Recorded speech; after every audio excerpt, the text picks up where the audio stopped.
Okay sir بہت شکریہ آپ کا. بات یہ سر کہ 2 سال سے ایز اے کسٹوڈین آپ یہ ہاؤس چلا رہے ہیں اور بڑی عمدگی سے چلا رہے تھے. لیکن سر میں بھی اس بات کا اعتراف کرتا ہوں کہ گزشتہ 4-6 ماہ سے اس ہاؤس میں تلخی بڑھی ہے. آپ کی ایک آبزرویشن بھی سامنے آئی کل پرسوں جس میں میرا نام لیا گیا بالخصوص. سر میں چاہوں گا کہ آپ اس پورے بیک گراؤنڈ کو چیک کریں کہ آیا یہ تلخی کیوں بڑھی اور بڑھتی جا رہی ہے. میرا بھی 3را ٹرم ہے اسمبلی کا. ان 2 ٹرم میں اور آج سے 1.5 سال پہلے تک میں بھی کبھی کوئی شکایت مجھ سے کسی کو نہیں ہوئی. اب بات یہ سر کہ جب قیادت پر عجیب طرح سے الزام تراشی کی جائے گی، الزام آپ لگائیں، لیکن اگر آپ کے رویے میں توہین ہوگی، آپ کے رویے میں تضحیک ہوگی، نفرت ہوگی، حقارت ہوگی، تو سر وہ بات پھر برداشت سے باہر ہوتی ہے اور پھر بات بڑھتی چلی جاتی ہے. اس کو پہلے مرحلے پہ آپ کو روک لینا چاہیے تھا سر.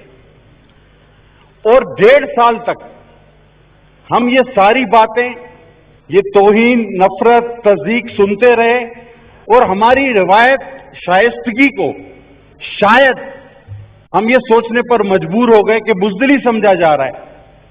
تو سر پھر ہم نے بھی بات کرنی شروع کی. میں سر اپنی بات کو ختم کروں گا. کل موصوف وزیر صاحب نے ایک بات کی کہ مجھ سے پیپلز پارٹی کے 7 لوگوں نے NRO مانگا ہے. اب اگر مانگا ہے NRO، کیوں مانگا، کب مانگا، کیسے مانگا، تو وہ اس کی وضاحت کر دیں، ان کے نام لے لیں. اور پھر کہا کہ 30 لوگ اور ہیں جن کے بارے میں بتا سکتا ہوں. تو خدا کے واسطے بتا دیں. اور پھر سر انہوں نے یہ کہا کہ میرے خلاف تقریر کرتے ہیں کراچی کے ایک MNA اور رات کو مجھے فروٹ کے ٹوکرے بیچتے ہیں. ابھی سر ایک اس اسمبلی میں روایت تھی اور ابھی تک ہے، اور اس روایت کے سب سے بڑے امین سائیں خورشید شاہ تھے جو آپ لوگوں کی مہربانی سے آج جیل میں ہے، کہ وہ آم بھی بیچتے تھے تمام پارلیمنٹیرینز کو، کھجور بھی بیچتے تھے. وہ یہ نہیں دیکھتے تھے کہ اپوزیشن ہے، حکومت ہے. وہ جو لسٹ ہے ہماری اسمبلی کی، ان کے ایڈریسز پہ بھیج دیے جاتے تھے، ان کے ایڈریسز پہ وہ روانہ کر دیے جاتے تھے. اب وہ ہر جگہ چلے جاتے تھے. تو سر یہاں کی تقاریر سے ہٹ کر میرے آنریبل ممبر آغا رفیع اللہ نے اس روز تمام پارلیمنٹیرینز کو جس طرح کچھ دنوں پہلے انہوں نے اجرک اور ٹوپیوں کے تحفے دیے تھے، تو بھیج دیں گے اگر آپ کو بھیجنا ہے. تو انہوں نے سب کو تقریباً سر بات کرنے دیں گے. جی پلیز. وہ وائنڈ اپ پلیز. سر میں وائنڈ اپ ہی کر رہا ہوں. اگر آپ کی توجہ نہیں ہوگی درمیان میں لوگ، یہ تو سر پہلا رول ہوتا ہے کہ میرے اور آپ کے درمیان کوئی نہ ہو. بالکل. مولانا صاحب آپ تشریف رکھے، وہ تھوڑا مائنڈ کر رہے ہیں. جی پلیز پلیز. ہونا گا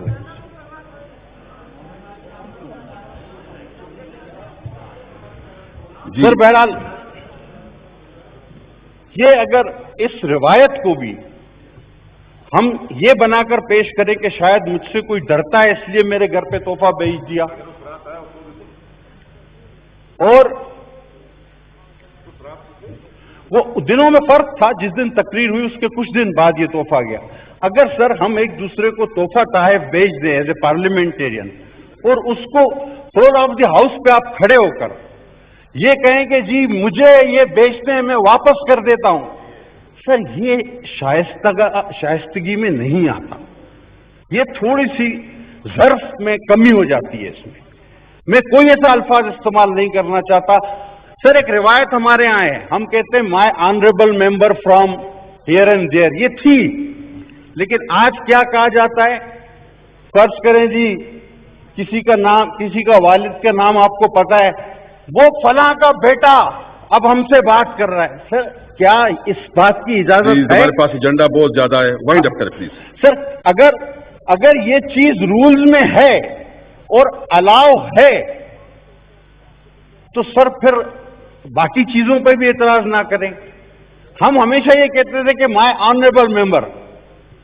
ابھی اگر جیسے اسد عمر صاحب کے والد کا نام عمر ہے, میں کہوں گا مائی آنریبل ممبر, لیکن اگر میں کہوں گا عمر کا بیٹا کھڑا ہو کے ہمیں لیکچر دیتا ہے, سر یہ شائستگی سے باہر جاتی جا رہی ہیں چیزیں. آپ ان تمام چیزوں کا نوٹس لیں بجائے کہ صرف مجھ پہ فوکس کرنے کے, محرکات بھی دیکھیں. اور آخری بات سر کہ سر قیادت سب کو بہت عزیز ہے. کوئی ہمارے قیادت کے باپ ماں تک جائے گا, ہم اس سے شاید دعا آگے چلے جائیں گے. میں بالکل آپ کی بات ایک بات میں انڈورس کرتا ہوں. جو بھی leadership thank you very much sir. جو بھی لیڈرشپ ہے